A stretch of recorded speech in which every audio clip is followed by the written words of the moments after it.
SC is going to lose every single one of his takes. Pros being pulled, but the SC is coming at the perfect moment here. Ladies and gentlemen, welcome back to the Starcraft 2 stage. What a great series we've got going on here between Polt and Naniwa. Polt currently leads 3 maps to 1. Naniwa must win 3 in a row if he wants to keep his tournament hopes alive. But what we saw in the last game is the one thing that Naniwa has to avoid. Naniwa was in great position. Yes, he was. Absolutely could have won that game. Little simple, very easy to make slip up. As long as he doesn't make those, Polt is certainly going to be on the edge. I would say that Naniwa might even be favored in a lot of these situations. The next map is going to be Akalon Wastes, a map where we see a lot of in-base aggressive blink play from Protoss players. So Polt's going to have a good answer prepared and ready. Certainly very suitable for this particular map. A little bit of a map that's more familiar to Naniwa as well, where he will not make a control mistake like that. So, they are ready. I am ready. Are you ready? The observer is ready. Good to know. All right, here we go, folks. Akalon Wastes. Will this be Naniwa's last shot? Will he pull it back? We'll find out.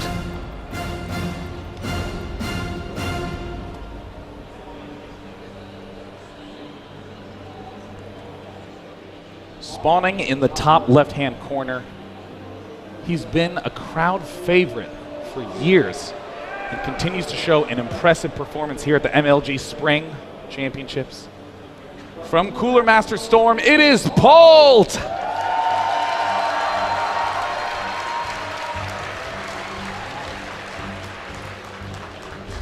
Versus his opponent. To the southeast position, currently playing from 2 maps behind. He's going to be on match point for quite some time. The most ridiculous position you could be in terms of pressure. Can he handle it? He is playing Protoss in the red trunks. He is Alliance Naniwa!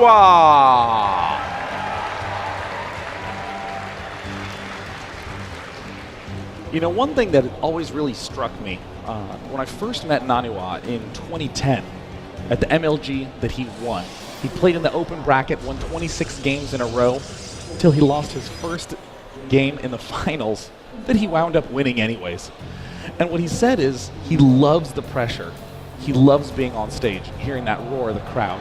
And it's so easy for players to talk about their nerves, how they hear the crowd and it's distracting and they start to become self-conscious, but rarely ever do we hear about a player who loves playing under that level of pressure. And now down 1-3, I mean, if he can pull this back, that will be such a staggering display of skill. Yeah, and it could only be more insane if Naniwa was 3-0 down. And Naniwa's already demonstrated his ability to beat Polt.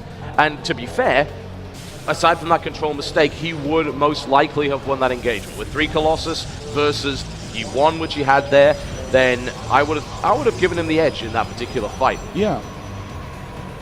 I mean, as long as he just plays a little more conservatively. He's not doing any sort of shenanigans right now. He's going straight into a pretty typical Zealot cybernetics core timing.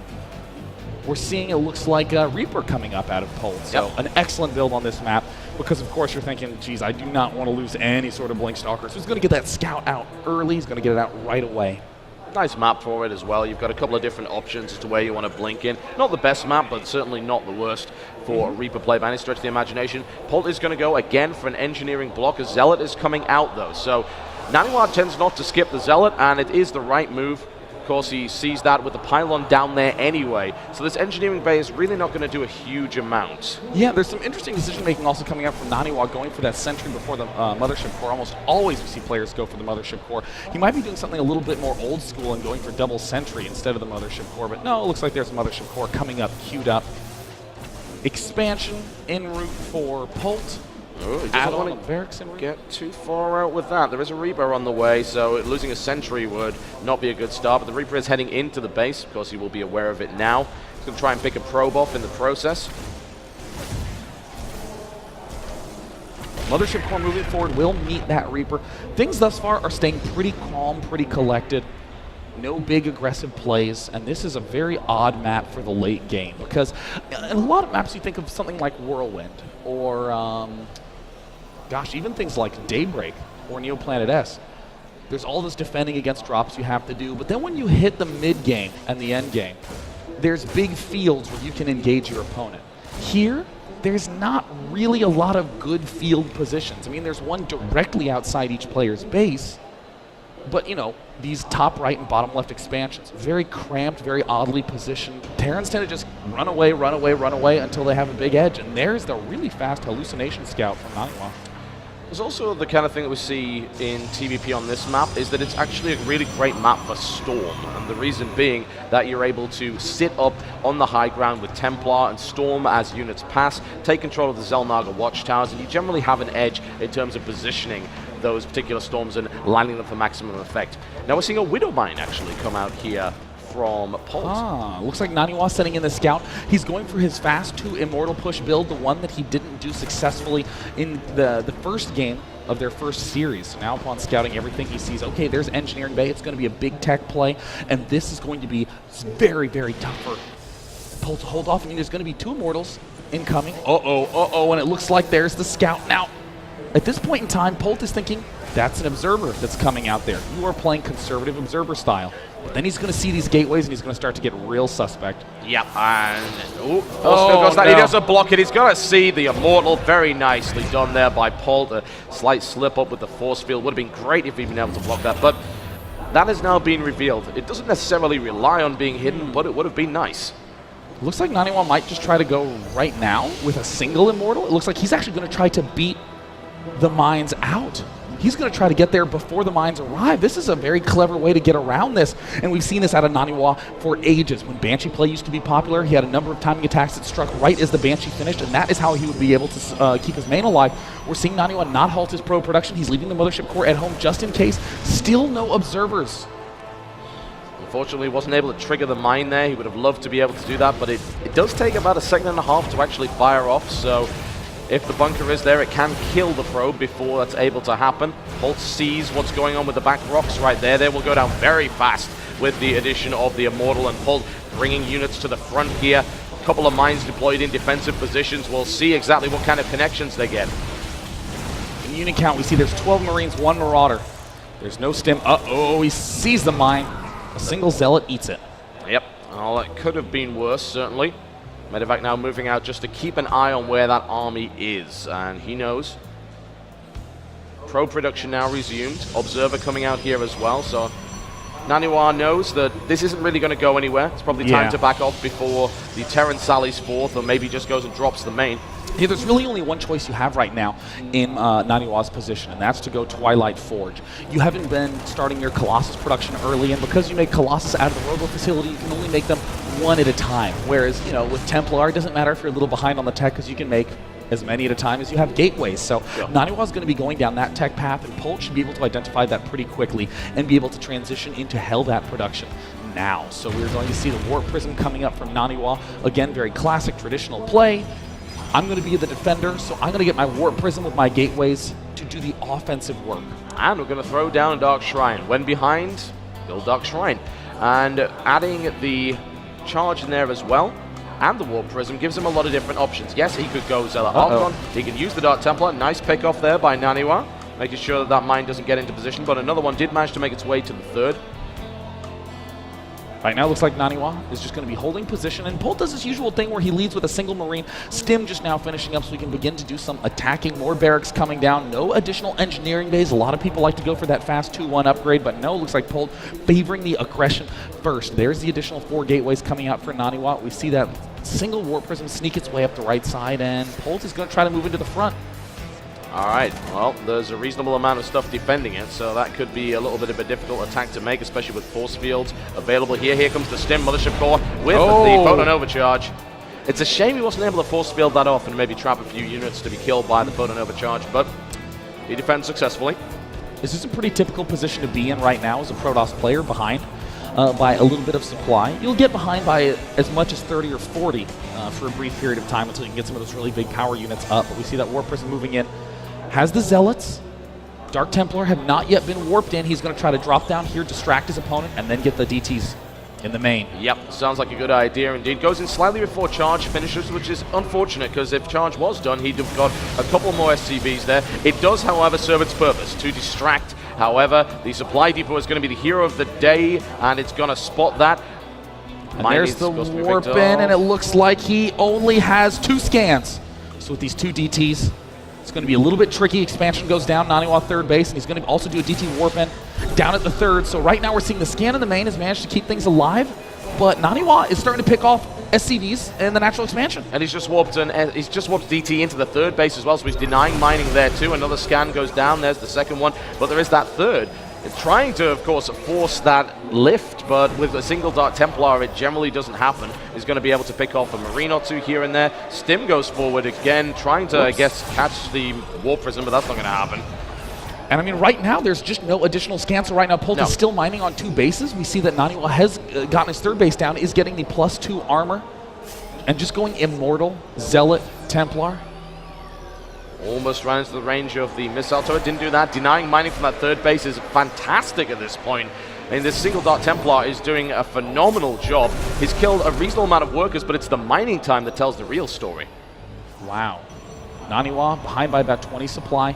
We see the 2-2 upgrades about to get started for Polt, as are the Hellbats, and this is where things get very tricky for the Protoss player. In this position, Naniwa, I mean, Wings of Liberty, you could continue to add on gateways, and you could go Zealot, Archon, Storm, just basic gateway units for a little while, but now Naniwa actually has to stay back, has to stay very, very defensive, because if he builds too many Zealots, he's going to just get ripped apart by the Hellbats. Yep, that's very, very true. Something he has to bear in mind. Interestingly enough, we are seeing the Mobius reactor upgrade coming in.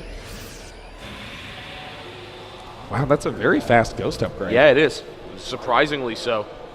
I mean, I was very expecting to see Hellbats coming in at this point in time, but Naniwa is just playing very conservatively. Cannons, pylons being planted all around his bases. I mean, they're all protected from warp in. We're seeing the Chrono Boost go down on the Robo facility, on the forges, to try to get as many upgrades as possible. More gateways coming out from Naniwa. No Blink yet. Blink still has not been researched. Interception coming in right here. Running halfway across the map, trying to get this Warp Prism, and I think they're going to be disappointed because the Vikings going to get it, but hey, never mind. Picks the Warp Prism off one way or the other. 3 Ghosts coming in. Now, this is, it's not a massive Archon force here, honestly. There are only 2 of them. There are no High Templar out on the map. Interesting choice. Right now, Naniwa has 1 Colossus out, kind of hidden at the backside, trying to make sure that that doesn't get spotted. And this is the real danger for what we're seeing Polt do. Polt is starting to say, you know what, you've got to be going for massive gateway compositions. I'm going to go Hellbat Ghost. He's sort of overcompensating for that early spot of the speed, the early spot of the Dark Templar, and he's going to run into 2 or 3 Colossus, and that's going to be so difficult to deal with. I mean, Naniwa is adding on more gateways. He's going to be able to reinforce with a huge flood of Zealots after he's ripped down this front line of units, and I mean, Naniwa's following straight along with that Observer. Naniwa is even getting ready to take a 4th base. Yeah, I mean, the combo of EMP and Hellbat, of course, will devastate Zealots, but that's assuming he's, able to land them properly. There are, I thought he was going to keep that in order for a couple of feedbacks, but apparently not. It's a dicey engagement, one way or the other. It's going to be high damage from both sides, but as you said, with the Colossus, and there's very few Vikings available to really deal with them. I don't know how successful this is going to be, Sean. Immediately, extra Vikings begin production. But look at this, there's really not a second Stargate, or excuse me, second starport anywhere. It's just a single one, and he only has 3 Vikings. He needs to begin adding on those real fast. Yep, he does. And at this point, bear in mind that he is almost maxed on supply. If he wants to change his composition at this point, he is going to have to sacrifice something in order to make that happen. Yeah. Uh-oh. A flank has been set up here. There's interesting. And it looks like, that's a good EMPs land. There's the force fields going down. There's a number of units running headlong into the small army at the south side, and Naniwa is going to be forced to reposition because he realizes that there's units coming from all sides. He's going to get flanked here and take some more damage. The Colossus is still alive. 1 goes down. Second one is about to fall as well. Polt looking in a good position. The Warpins come in from the back. Polt stimming forward. Mules are down. Polt thinks he's got it. The question is, does he have it? There's not enough force fields with it to trap everything here. There's only a single Colossus remaining. What's coming in right now? Another Zealots are Colossus dead. coming in, but Can it he looks reinforce? like there's a lot of ground units moving in. 10 more Zealots come in. Did Polt throw down the mule preemptively? He It looks might like the have. answer Did he is pull a yes. taser? He might have pulled a taser. He's going for it right now, trying desperately to hold the Colossus. Falls down, but there's a couple of Hellbats at the back. Plenty of medevacs. He breaks it. Finally, Polt breaks it. GG! Polt advances, your first finalist of the MLG Spring Championships. The last Terran standing from Cooler Master Storm. It is Polt!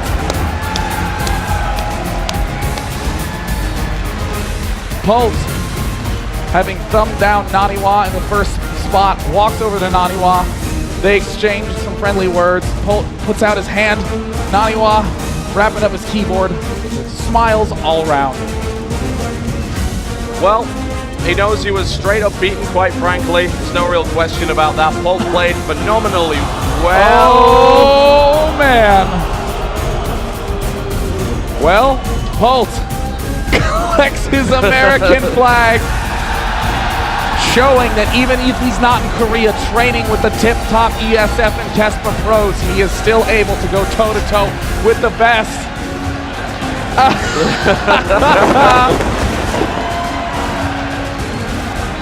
How exciting to think that the finals, no matter who it be, Quantix Hyun or Liquid Hero, it will be a non-mirror matchup finals. What a fantastic series, having defeated Naniwa 2-0 their first engagement and 2-1 in the second.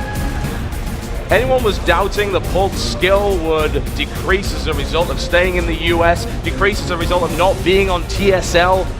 Well, eating their words at this point, Polt having already demolished a top Kesper Pro, taking out Naniwa twice and fighting his way through this bracket. He is now in the finals, and he of course awaits the terror of what is left in the losers bracket. That does mean that we have 2 matches left in this tournament. We have semifinal number 2 between Liquid Hero and Quanta Hyun, and after that will be the grand final of the MLG Spring Championships. Who will Polt face? We'll find out soon. I'm Day9. I'm Total Biscuit. We'll see you shortly.